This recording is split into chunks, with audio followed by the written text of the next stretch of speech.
Every 27 days, like clockwork, something on the sun swings back around and points directly at Earth. It doesn't explode. It doesn't announce itself. It just opens up and exhales a river of charged particles at 700 kilometers per second straight into our magnetic field. And NOAA just issued a storm watch. The solar wind is about to nearly double overnight, and Earth's radiation belts have been blaring an alert since April 3rd, 14 days without a single break. Most people think space weather means solar flares. It doesn't. The quiet events are the ones that do the slow, invisible damage, and this one has been running on a schedule. The question is what it's been building toward. Stay with me on this one, because it matters more than you think. If you're new here, hit like and subscribe, because we are tracking every piece of this. The coronal hole, the 14-day radiation alarm, the satellites sitting directly in the path of all of it. And if this recurring cycle is really just the beginning of something larger, you'll want to be here when the next rotation comes around. Now settle in and let's get into it. Right now, as you're watching this, something is already happening. The solar wind arriving at Earth is moving at around 340 kilometers per second, which sounds fast until you realize that within the next few hours, that number is expected to nearly double. NOAA's Space Weather Prediction Center has just issued a G2 geomagnetic storm watch, and the clock is running. But here's the thing that made me stop when I first looked at this data. There is no coronal mass ejection. There was no major solar flare. The most dramatic space weather event of the week, maybe the month, wasn't triggered by an explosion. It was triggered by a hole. Not a metaphorical hole. A literal persistent opening in the sun's outer atmosphere, where the magnetic field lines peel back, point outward into space, and let the solar wind escape unimpeded at speeds that dwarf everything around them. And this one is currently aimed directly at Earth. The thing is, most people hear geomagnetic storm and picture something sudden, a flash, a blast, a moment of impact. This is not that. What's arriving at our planet right now is less like a punch and more like a sustained pressure hose that's been running for weeks, pointed in our direction, and just got turned up to full power. NOAA's forecast shows solar wind speeds climbing to between 600 and 700 kilometers per second. That is not a rounding error. That is a near doubling of solar wind velocity in a window of roughly 12 hours. And it is not coming from an explosion. It is coming from a structure that has been sitting on the sun, rotating with it, swinging back toward us like the hand of a clock. The same feature that hit us before is hitting us again, and it will hit us again after that. But the part that genuinely unsettled me, the part that barely made any headlines, is the electron flux data. Since April 3rd, the 2 mega-electron-volt electron environment around Earth has been continuously elevated above 1,000 particle flux units. Not a spike. Not a brief surge. 14 straight days of uninterrupted radiation belt activity, with no meaningful drop between events. That kind of sustained elevation is genuinely unusual. Short spikes happen all the time. A 2-week plateau? That's a different category of event entirely. And the most unsettling part? This exact same structure hit us just days ago, and it's coming back again. The sun rotates. That's not news. But the specific way it rotates, and what that means for us down here, is something most people have never really sat with. The sun doesn't spin like a solid ball. Different latitudes rotate at different speeds. But for the purposes of tracking space weather, scientists use something called the Carrington rotation, which clocks the sun's equatorial rotation at roughly 27 days as seen from Earth. 27 days. Once around. And anything sitting on that surface, any feature, any structure, any persistent opening in the corona, comes back around on that schedule. Like a lighthouse beam sweeping across the same stretch of ocean, every single rotation. The coronal hole driving this current event already swept past Earth around April 10th. That was the last hit. Now, 7 days later, it's back. And if it persists, which coronal holes absolutely can, for months at a time, the next pass will arrive around May 14th. This is not a random event. It is a repeating, predictable, cyclical bombardment. Some researchers call this recurrent geomagnetic forcing, which sounds clinical, but what it actually describes is the same magnetic punch landing on Earth's magnetosphere over and over again, on a schedule you could put in a calendar. You could almost set your watch by it, which is either reassuring or deeply unsettling, depending on your perspective. NASA has confirmed prior high-speed stream events from this same source region with consistent speed profiles in that 600 to 700 km per second range. This isn't variance. This is signature behavior. The hole produces the same type of stream, at roughly the same speed, every single rotation. Think of it like ocean tides repeatedly striking a shoreline, each wave individually manageable, but the cumulative erosion adding up over time in ways no single wave could accomplish alone. The late phases of solar cycles tend to be dominated by exactly this kind of activity. Fewer dramatic flares, more persistent coronal holes, more recurrent streams. Less cinematic, more grinding. And here's where the story starts to get interesting, because the real impact begins before the fast wind even arrives. Before the high-speed stream itself reaches Earth, something else hits first, and it almost never makes the news. When fast solar wind overtakes slow solar wind in the space between the Sun and Earth, the two streams don't simply merge. They collide.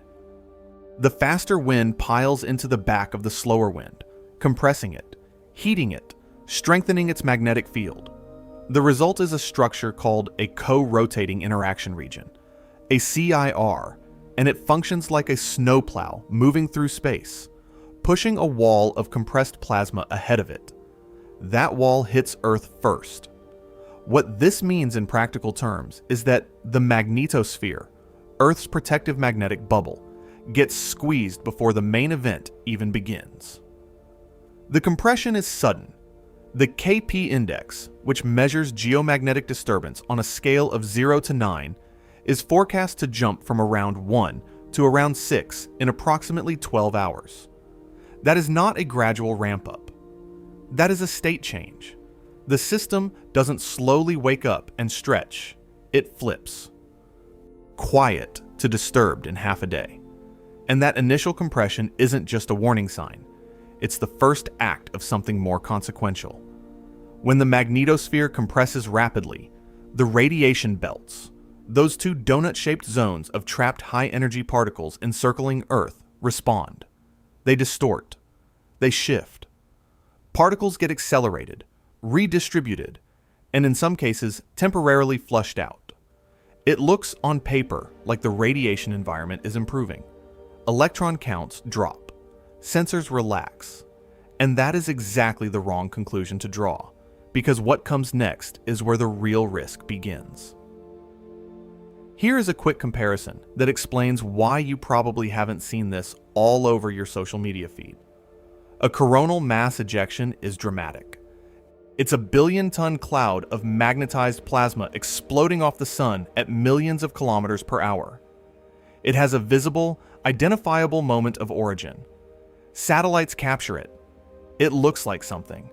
It has a clear beginning, a trajectory, a predicted arrival window.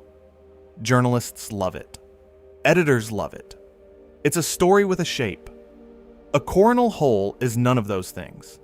It's a dark patch in ultraviolet imagery that has been sitting in roughly the same location for weeks. It doesn't explode. It doesn't travel. It just exists, quietly exhaling high-speed wind into the solar system like a slow gas leak you can't see or smell. There is no moment of impact to count down to because the process has already been running continuously. And that is exactly the feature of this event that makes it more insidious than a CME in certain respects.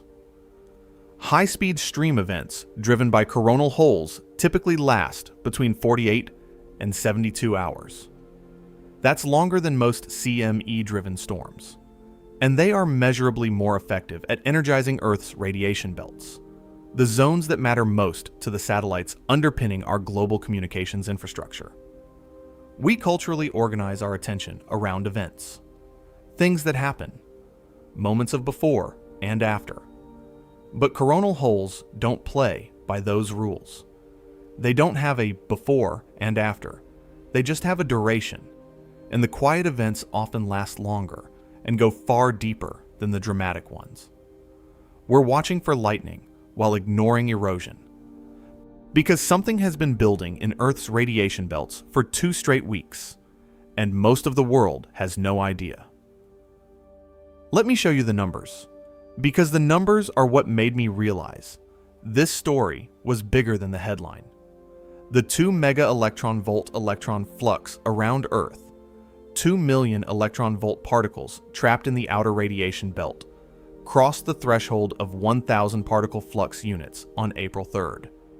That threshold is the point at which the environment is considered elevated, potentially hazardous to spacecraft electronics. It crossed that line and it never came back down. Not on April 4th. Not on April 7th. Not on April 12th. On April 14th, the flux reading was 1,705 particle flux units. On April 15th, it climbed to 3,248. On April 16th, it eased slightly to 2,407, but it never dropped below the alert threshold. Not once in 14 days. To understand why that's significant, you need to understand what normal looks like. Normally, the outer radiation belt is dynamic. It spikes during geomagnetic storms. It drops during quiet periods. It breathes in and out like a lung responding to the sun's mood. Short, intense spikes are common and expected. The belt surges. It dumps particles into the atmosphere. It recovers. That cycle keeps the overall energy budget of the belt from accumulating indefinitely. What you almost never see is a sustained plateau, 2 weeks of continuous elevation with no meaningful discharge.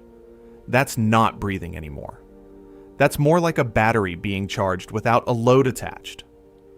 Energy going in, nothing coming out, charge building in the system. The duration is the anomaly here, not the peak values. On their own, 3,000 particle flux units is not unprecedented, but 3,000 particle flux units following 14 uninterrupted days of sustained elevation with another high-speed stream impact hours away. That's a different calculation entirely. The outer radiation belt is approaching what some researchers describe as a radiation saturation environment, a state where the system's capacity to absorb additional energy without consequence begins to narrow. And that's exactly the condition that causes internal damage in satellites, the kind of damage that doesn't announce itself. Most people who've heard of satellite damage from space weather think of surface charging. The solar wind dumps charge onto the outer surfaces of a spacecraft, builds up a static potential, and eventually discharges in an arc that can damage components. It's a real effect. It's well studied.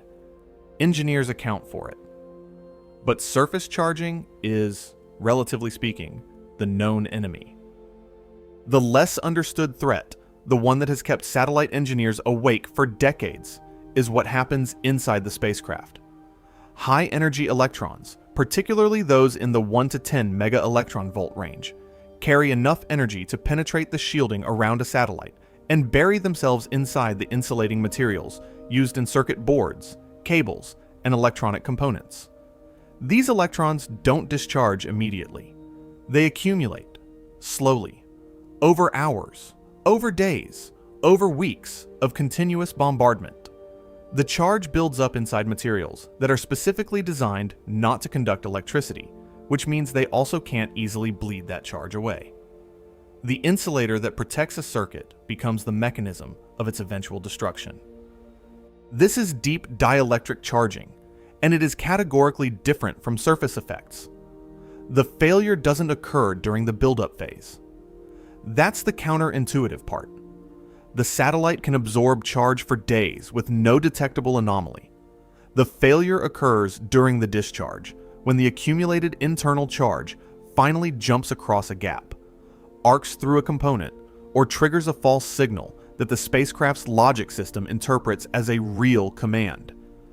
Think of it like walking across a thick carpet in socked feet for 10 minutes, and then reaching for a metal doorknob. The charge built up the whole time you were walking, but the shock only happened at the moment of contact. Now imagine that carpet is 2 million electron-volt radiation, and the doorknob is the main computer of a weather satellite worth $300 million. Satellite operators monitor these environments and take precautions. Safe mode activations, reduced power loads, orientation adjustments. They do everything they can. But deep dielectric charging is fundamentally difficult to mitigate because the energy is inside the spacecraft before anyone can stop it. And ironically, the most dangerous moment in this current event hasn't happened yet. Here's the sequence that plays out every time a high-speed stream event like this unfolds, and it's worth walking through step by step because the physics produces a result that is almost perfectly designed to mislead observers. The co-rotating interaction region arrives first, as we discussed. The magnetosphere compresses rapidly under that pressure wave. As the magnetosphere shrinks inward, the outer radiation belt gets squeezed too, and that squeezing accelerates particle loss. Electrons that were trapped in the belt get scattered into the upper atmosphere.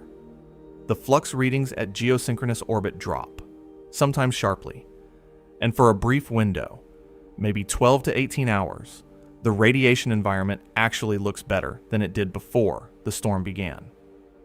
That is the trap. That apparent improvement is not recovery. It is displacement. The particles haven't gone away. They've been temporarily shuffled out of the measurement zone while the magnetosphere adjusts to its new compressed geometry. Then, the main body of the high-speed stream arrives. The fast wind fills in behind the co-rotating interaction region. The magnetosphere re-expands, but not quietly. It snaps back with energy, and that energy goes somewhere. It goes into the radiation belts. Wave-particle interactions, a process where plasma waves in the magnetosphere resonate with the frequencies of trapped electrons and accelerate them, kick into high gear.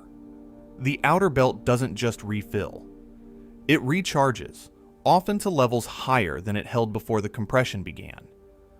This is the rebound, and the rebound is where the real risk accumulates. The system appeared to reset. Sensors showed a drop. Threats seemed to be declining, and then it came back stronger. Now, consider that this exact sequence is going to repeat. Same coronal hole, same high-speed stream, same arrival in roughly 27 days. Each cycle of compression, drop, and rebound stresses the radiation belt environment in ways that don't fully reverse between events. The system doesn't return cleanly to baseline. It carries residual energy forward into the next cycle, and every satellite sitting in geosynchronous orbit is directly in that path. Geosynchronous orbit sits at approximately 35,786 kilometers above Earth's surface. At that altitude, an object orbits the planet at exactly the same rate the Earth rotates, which means it appears to hover motionlessly over a single point on the ground. That is an extraordinarily useful property. It's why geosynchronous orbit is home to the satellites that run your television signal, your weather forecast, large portions of your internet connectivity in remote areas, military surveillance systems, and navigation augmentation services. It's not an exaggeration to say that the modern global economy runs on infrastructure positioned at this altitude. It is also, during active geomagnetic conditions, directly inside the outer radiation belt. Not near it, not below it, inside it. The outer radiation belt is a dynamic structure that expands and contracts with the sun's activity. and during high-speed stream events, its inner boundary pushes inward toward Earth, while its outer boundary can extend well beyond geosynchronous altitude. Which means the satellites running global communications infrastructure are not just exposed to elevated radiation during these events. They are enveloped by it for the full duration of the storm, 48 to 72 hours or more, with no possibility of simply moving out of the way. Operators are not helpless. They can put satellites into safe mode, reducing power consumption and shutting down vulnerable subsystems. They can adjust the orientation of the spacecraft to reduce the cross-sectional area exposed to incoming particles. They can delay software uploads and command sequences that might interact badly with elevated radiation noise. But they cannot shield the spacecraft from 2 million electron-volt particles. The shielding required to stop particles at that energy would make the satellite too heavy to launch. So there is always a residual exposure, always a dose being absorbed, always a margin being consumed. And the uncomfortable truth that nobody in this industry likes to say too loudly is this: most of the time, nothing visible happens, which is almost the most dangerous outcome possible. If coronal hole-driven geomagnetic storms posed immediate, visible, dramatic consequences every single time, the problem would have been solved decades ago. Satellites would be hardened to levels that made them immune. Governments would fund preemptive protection. The public would understand the risk. But the damage model for radiation belt events doesn't work like that. It works like metal fatigue. A paperclip bent back and forth once or twice looks fine. Bent 10 times, it still looks fine. Bent 30 times, it breaks. And someone looking at the break with no knowledge of the history would have no way of knowing it had been stressed at all. Deep dielectric charging doesn't announce its accumulation. A satellite that has absorbed elevated radiation doses across 20 consecutive high-speed stream events over the course of a solar cycle decline looks to all external monitoring exactly the same as a satellite that has absorbed none, until it doesn't, until a spurious command fires, until a power converter anomaly trips a safe mode activation, until an attitude control system produces a reading that doesn't match reality, and engineers spend 3 days trying to figure out why. These are the events that get logged as unexplained anomalies, filed in operational records, and sometimes attributed quietly to the space weather environment. Sometimes they get attributed to nothing at all. This is what researchers call silent degradation, the slow consumption of a spacecraft's operational margin without any visible indicator of the process in motion. The satellite appears to be functioning normally right up to the threshold event. Then the threshold gets crossed, and the response is not gradual failure. It is sudden anomaly. The system seemed stable. Then it wasn't. And the physics driving this cycle, particularly at this point in the solar cycle, may be stacking the odds in ways that are only now becoming clear. Here's something that doesn't get mentioned often enough in space weather coverage, and it changes the entire framing of why April matters more than most months. In 1973, researchers Christopher Russell and Robert McFerrin identified a geometric relationship between Earth's magnetic field orientation, its orbital position around the Sun, and the efficiency with which solar wind energy can transfer into the magnetosphere. The mechanism is elegant and deeply inconvenient. Earth's magnetic dipole is tilted relative to its orbital plane.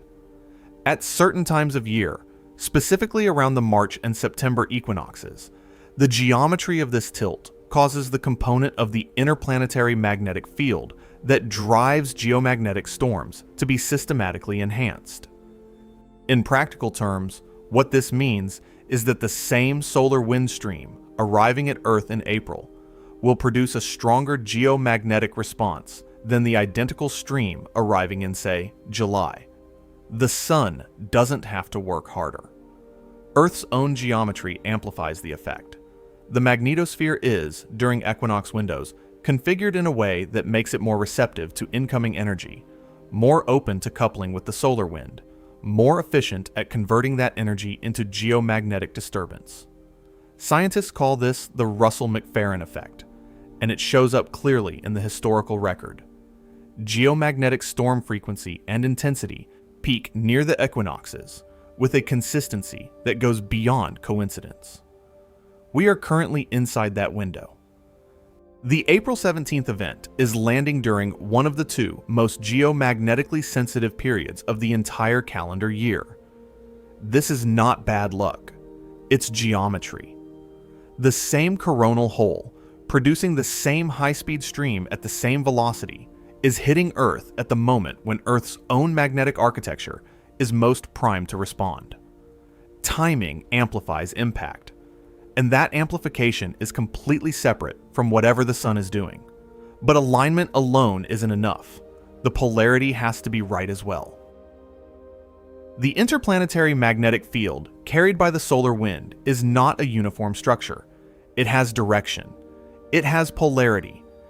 And the specific orientation of the magnetic field embedded in a high-speed stream determines, more than almost any other factor, how much energy actually makes it into Earth's magnetosphere.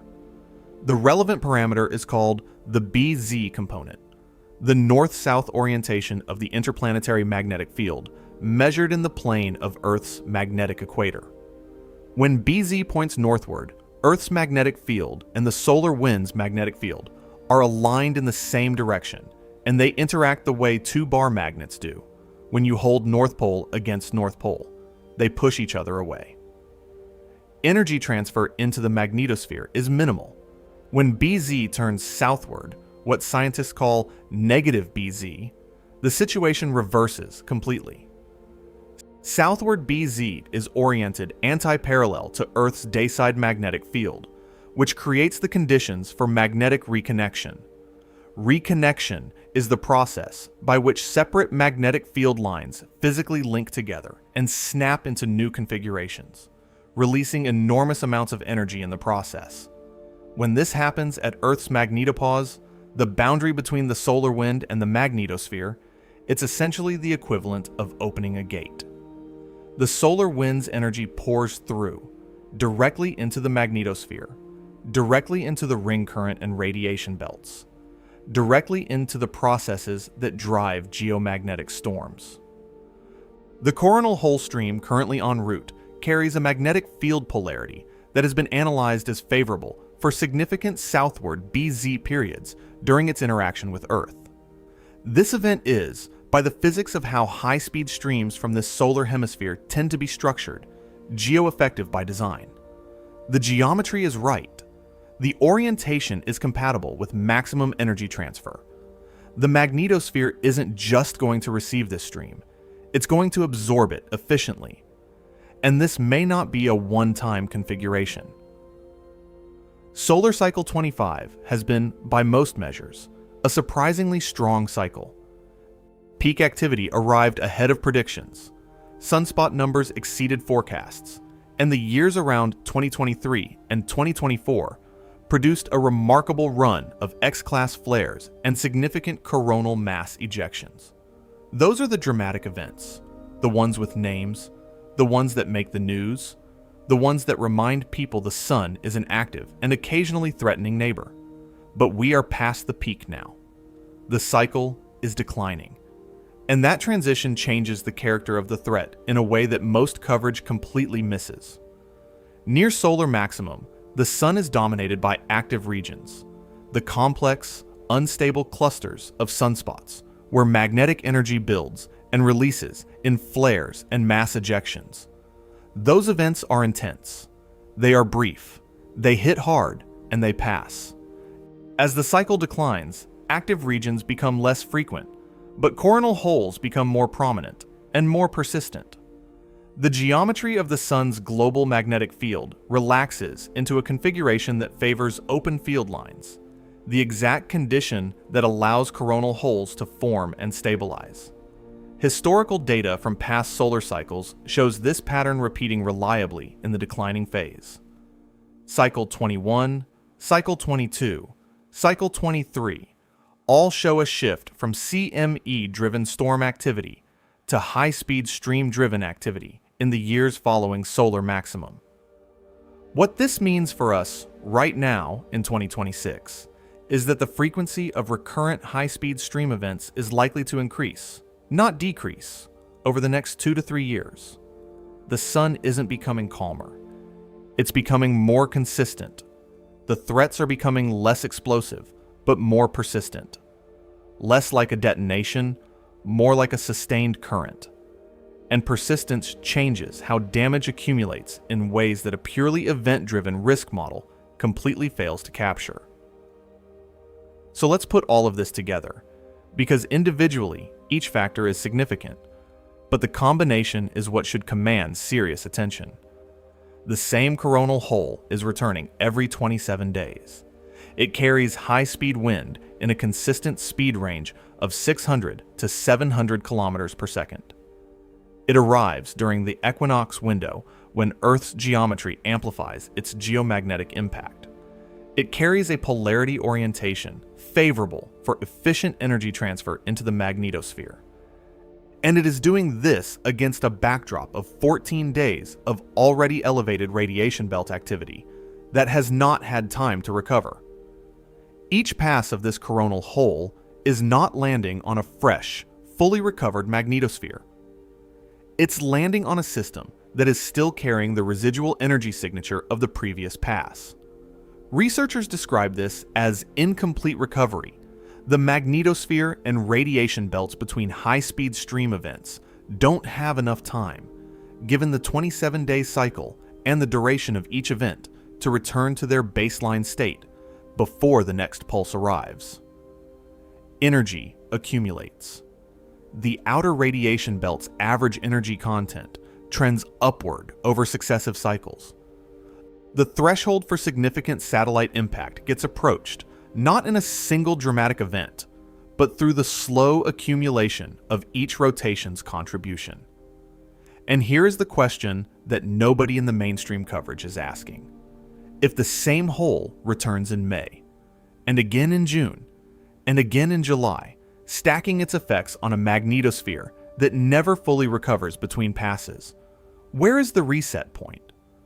When does the accumulated loading produce a consequence that is no longer manageable with standard mitigation? There is no clean answer to that question, and that uncertainty is its own kind of signal. Because outside of space, something else is happening at exactly the same time.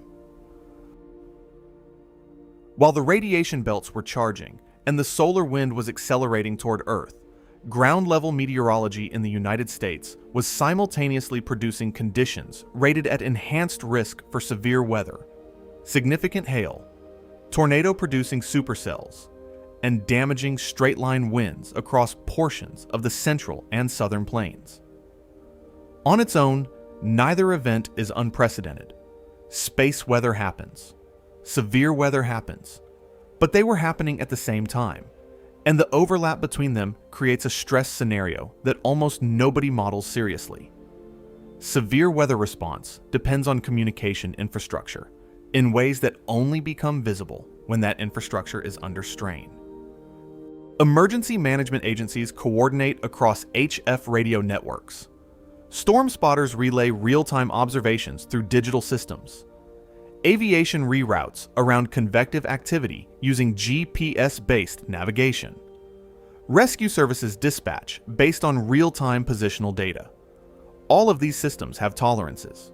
They are designed to handle routine loads, and most of the time they do so invisibly and reliably. But routine loads and storm loads are not the same thing, and storm loads combined with degraded signal quality are a different category entirely.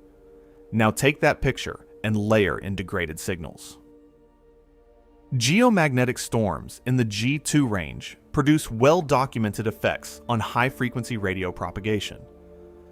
HF radio bands used by aviation, maritime communication, and emergency services experience absorption and distortion as the ionosphere, the electrically charged upper atmosphere, gets disrupted by the incoming energy. GPS signals, which rely on precise timing information transmitted from satellites through the ionosphere, experience positioning errors during geomagnetic activity. Under quiet conditions, civilian GPS accuracy is typically within a few meters. During a G2 event with elevated ionospheric activity, that error can increase by tens of meters or more, enough to matter in precision applications and in the timing systems that underpin financial networks, power grid synchronization, and cellular infrastructure. None of these individual degradations is catastrophic in isolation. Aviation has redundant navigation systems. Emergency services have backup communication protocols. Power grids have engineers who monitor frequency synchronization. But redundancy is designed for isolated failures. It is built on the assumption that not all systems degrade simultaneously. When the ionosphere is disrupted over a wide geographic area, which is exactly what a G2 geomagnetic storm produces, the degradation is not isolated. It is correlated. HF radio performance drops across the board. GPS accuracy decreases across the board. At the same moment that ground-level severe weather is creating maximum demand on emergency communication infrastructure, the space weather event is uniformly reducing its reliability. This is where systems don't break. They slip. There is a concept in engineering and systems analysis that distinguishes between robustness and resilience. A robust system resists disruption. It maintains function under stress. A resilient system recovers from disruption. It returns to function after stress. Modern infrastructure is, in general, impressively robust. It handles routine variation without visible consequence. What it is often less good at is resilience to multiple simultaneous stressors that interact in nonlinear ways. The illusion of fragility is not that our systems are weak. They are not. The illusion is that because they handle routine stress so reliably, we unconsciously extend that confidence to non-routine scenarios. We observe the system functioning smoothly across thousands of ordinary days and conclude that it is fundamentally stable, that its normal operational character is its true character. But edge cases behave differently from ordinary cases. They expose dependencies that are invisible during routine operation. A communication relay that performs perfectly during a summer afternoon, severe weather event might perform differently when that same event is overlaid on ionospheric disruption, elevated satellite noise floors, and GPS positioning degradation. Complexity theorists call this phenomenon black swan stacking, the compounding of individually unlikely events into a combined scenario that sits well outside any system's design envelope. The failure mode it produces is not explosive. It's cascading. One system slips into degraded performance. A second system that depended on the first now operates on flawed inputs. A third system makes decisions based on those flawed inputs. At no point does anything dramatically break. Things just drift, incrementally, out of their designed operating parameters, until they're outside them entirely. And this is where the story starts attracting a certain kind of uncomfortable speculation. Every time space weather coverage mentions a coronal hole, a specific and very predictable wave moves through social media. Thumbnails appear showing what looks like the sun with a chunk torn out of it. Captions describe an unprecedented opening in our star's surface. Comment sections fill with people asking whether this is the thing that finally ends civilization. I understand the instinct. The phrase, hole in the sun, sounds catastrophic in a way that is very hard to emotionally contextualize. But the reality of what coronal holes are is simultaneously more mundane and more interesting than the panic suggests. Coronal holes have been observed and documented since the 1970s, when X-ray and ultraviolet imaging of the sun became technically possible. They are not new. They are not rare. They are not a sign of the sun deteriorating or approaching some kind of failure state. They are a normal feature of the solar corona, regions where the sun's magnetic field opens outward into interplanetary space rather than looping back onto the surface. Their darker appearance in UV imagery is not a wound. It's a consequence of the lower density and temperature of plasma in those regions compared to surrounding areas. The sun is not breaking. It is doing what it has done through every solar cycle in recorded history, and almost certainly every solar cycle before humans were around to record anything. What matters is not the label. What matters is the behavior, the speed and duration of the wind they produce, the frequency of their return, the state of Earth's magnetosphere when they arrive. Those are the variables that determine impact. The feature itself is ordinary. The current configuration of those variables is what warrants attention, but misunderstanding the label isn't the only issue here.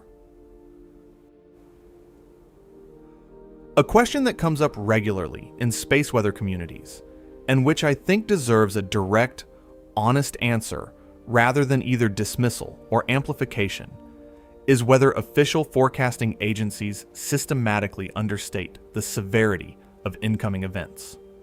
The claim usually sounds something like this: NOAA issued a G2 watch, but the event upgraded to G3 or G4 after arrival. The forecast was wrong. Was it deliberate? Was information being managed? The actual answer is more boring and more structurally interesting than either a yes or a no. The most critical parameter for determining how geo-effective a solar wind stream will be, the BZ component, the southward orientation of the interplanetary magnetic field we discussed earlier, cannot be reliably measured until the solar wind reaches the L1 Lagrange point, roughly 1.5 million kilometers upstream of Earth. At that distance, the lead time is approximately 15 to 60 minutes, depending on solar wind speed. Forecasters cannot tell you with certainty, days in advance, whether BZ will turn strongly southward during an event, because that information simply does not exist yet. It physically cannot be known from Earth-based or near-Earth observations of the source region. This creates a structural pattern where initial forecasts are necessarily conservative. They're based on speed and density predictions, which are more measurable, while polarity and orientation remain uncertain. When the real-time data arrives and BZ turns sharply negative, forecast upgrades follow quickly. This looks like agencies correcting themselves after the fact. It is not concealment. It is the irreducible uncertainty of forecasting a system whose most critical variable only becomes measurable an hour before impact. That is a real limitation. It is not a conspiracy, but some patterns remain genuinely harder to dismiss.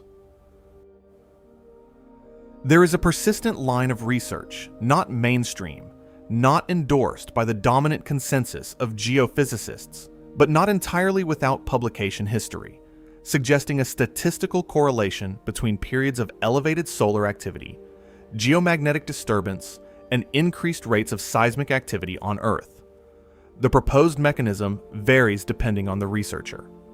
Some point to ionospheric electric field changes inducing stress variations in crustal regions. Others invoke changes in atmospheric electrical discharge patterns.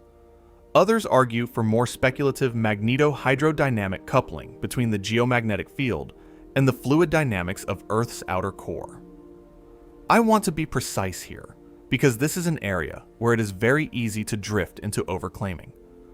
Statistical correlations between solar activity indices and global seismic frequency have been reported in peer-reviewed literature, but the correlations are weak, the methodologies contested, and the proposed mechanisms lack the theoretical support that would be necessary to make them scientifically respectable. It is not established science. It is an open question in a field that doesn't attract enormous research funding, which means it proceeds slowly and with limited rigorous testing. What I can say without overstepping is this: global seismic activity over the past 2 weeks has been elevated relative to background rates, and this current period of sustained geomagnetic disturbance coincides with that elevation. Whether that overlap is physically meaningful or coincidental is genuinely unresolved, and the scientific community continues to debate it without resolution. Then, there's the pattern in satellite behavior. Space weather researchers and satellite operators have been quietly accumulating a database of spacecraft anomalies, unexpected safe mode activations, attitude control glitches, power system irregularities, communications dropouts, and correlating them with historical space weather records for decades. The correlation between high-energy electron flux events and satellite anomaly rates is, in the aggregate, real. It is documented. It is accepted within the industry as a real operational risk. What is less clear, and what the industry is sometimes reluctant to discuss in public detail, is the specific nature of anomalies that occur during events like the current one. Several documented cases from past solar cycles show spacecraft experiencing anomalies in the days following elevated 2 mega-electron-volt electron flux periods. With the temporal lag consistent with the deep dielectric charging model we discussed, charge accumulates over days, discharges during or after the peak event. The technical literature contains case studies. The pattern is not invented. What remains genuinely uncertain is the degree to which any specific anomaly can be definitively attributed to space weather, rather than to a manufacturing defect, a software error, or a component reaching its operational end of life. Operators are financially and legally motivated to avoid attributing failures to space weather unless the evidence is overwhelming, because attribution implies liability and raises questions about whether adequate protective measures were in place. So anomalies get logged, correlations get noted in internal reports, and the public record remains incomplete. We don't have proof, but we do have signals. I want to pull back from all of the individual pieces and look at what this story actually is, because the framing of it as a single event, a hole opens, a storm arrives, a warning gets issued, fundamentally misrepresents what's happening. This is not an event. It is a pattern. And the pattern has a timeline that extends forward into the near future with a predictability that is honestly remarkable for anything involving space weather. April 10th was the first impact of this coronal hole's current active rotation. April 17th is the second. If this feature persists, and there is no indication yet that it is dissipating, May 14th will be the third. And the context in which each of these impacts lands is not the same. April 10th landed on a magnetosphere that was, by comparison, relatively unprimed. April 17th lands after 14 consecutive days of elevated electron flux with no recovery interval. May 14th, if it arrives, will land on a system that has been through 2 full high-speed stream cycles in a month, with whatever residual loading that implies for the radiation belt energy content and the health margins of the satellites sitting inside it. The trajectory is not toward less stress, it is toward more. And the shift in framing from single event to repeating pattern changes everything about how we should be thinking about this. Risk models for space weather infrastructure impact are, almost universally, event-based. They ask how likely a given storm is to exceed a given intensity threshold. They calculate the probability of a G4 or G5 event in a given year. They assess whether a specific satellite's design specifications can tolerate the radiation dose from a 1 in 10 year particle event. These are reasonable questions, and they produce reasonable answers for the scenarios they're designed to address. What they systematically underweigh is the cumulative loading scenario, a long series of moderate events that individually fall below the threshold of modeled concern, but collectively push a system's state forward along an exposure curve that has no clean reset point. Each rotation of this coronal hole adds energy to the outer radiation belt. Each addition reduces the effective recovery time before the next addition. The curve of accumulated radiation belt energy is not flat between events. It trends upward, gradually, over the course of a declining solar cycle dominated by recurrent high-speed streams. And at some point on that curve, the probability of a threshold crossing anomaly for a satellite that has been silently accumulating internal charge since 2023 is no longer the same number it was when that satellite launched. The risk has increased, the margin has shrunk, but the satellite still shows all green indicators right up until it doesn't. Cascading probability is not dramatic. It is incremental. Until it isn't. So here's where I leave you, because I think the most honest thing I can do with all of this information is not give you a clean conclusion. There isn't one. What there is instead is a trajectory, and a question that the trajectory keeps pointing back toward. The systems most exposed to this repeated stress scenario are the satellites in geosynchronous orbit, the ones running communications, weather monitoring, navigation augmentation, and in some cases defense infrastructure. They are sitting inside the outer radiation belt during every high-speed stream event. They cannot move. Their shielding has physical limits that engineering cannot circumvent without violating launch mass constraints. They accumulate dose over time, and the declining phase of solar cycle 25 is, by historical precedent and physical expectation, going to produce more of these recurrent coronal hole events, not fewer. At the same time, Earth's infrastructure dependency on those satellites has never been higher. The number of people whose daily lives route through geosynchronous orbit for communication, weather prediction, financial timing, and emergency response has increased every year for the past 3 decades. The exposure of critical systems to space weather effects has grown alongside the sophistication of those systems. More reliance, more surface area, more potential failure modes, and a sun that is, in the coming years, shifting from dramatic and episodic to persistent and grinding in the character of its activity. The question I keep returning to is not whether any of these satellites will experience an anomaly. Some almost certainly will, some already have, and the public record simply doesn't capture it fully.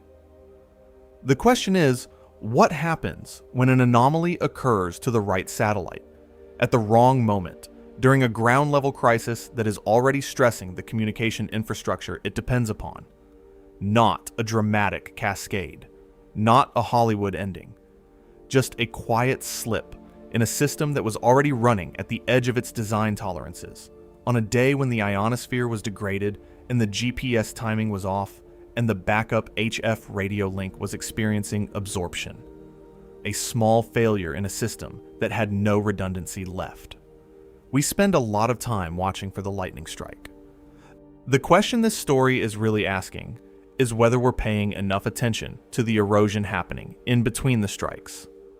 Not if something breaks. When? And whether, when it does, we'll even be able to see it clearly enough to understand what happened.